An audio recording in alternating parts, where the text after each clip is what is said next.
Hi, I'm Cyndi Zacheis, and I'm here at Sacred Threads 2022 to talk with you about my quilt.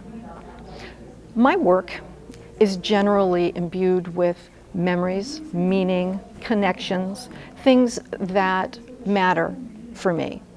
And this quilt is no different.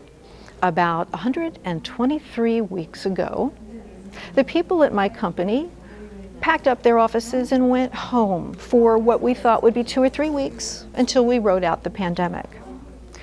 About 6 or 7 weeks into isolation and quarantine and being alone, I needed something that would bring me joy. So I went into my studio and I looked at my UFOs and no, no, no, heck no. And then this. I pulled out the Dresden plates. I had probably 10 of them together. Dresden plates are the ones with the black circles in the center, and then they have the wedges. I pulled them out and I started to play with them. I wanted to put them in grids and rows and columns, and I kept putting them on this black background on my design wall. And every day I would touch some fabric involved in this quilt. And so I put them in rows and I'd go to bed. And I'd get up in the morning and I'd work, and then I'd come in and I'd look. And I would rearrange, and then I would this lather, rinse, repeat. It just continued on. Finally, I gave up on the whole grid idea.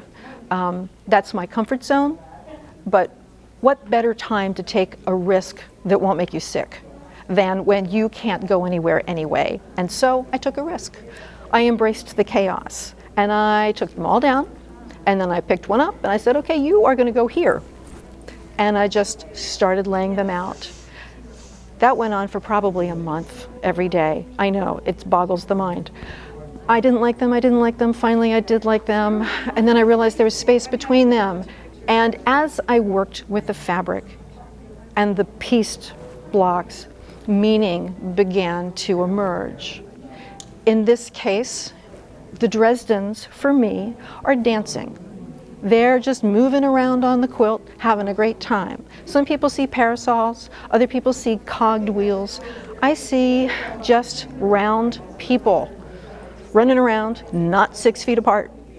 And then, the further we got into it, I started adding the little circles, and originally I thought they were grout. They were just covering the dark spaces that were empty. I wanted this to be chaotic. And so I added the little circles. There are 300, I think, and 372 circles in this quilt, and called it done. When someone is texting you, the ultimate connection, when you can't be with someone, you see the dancing dots. Dancing Dresdens and dancing dots. That is how I found joy and meaning in a time of pandemic. Thank you.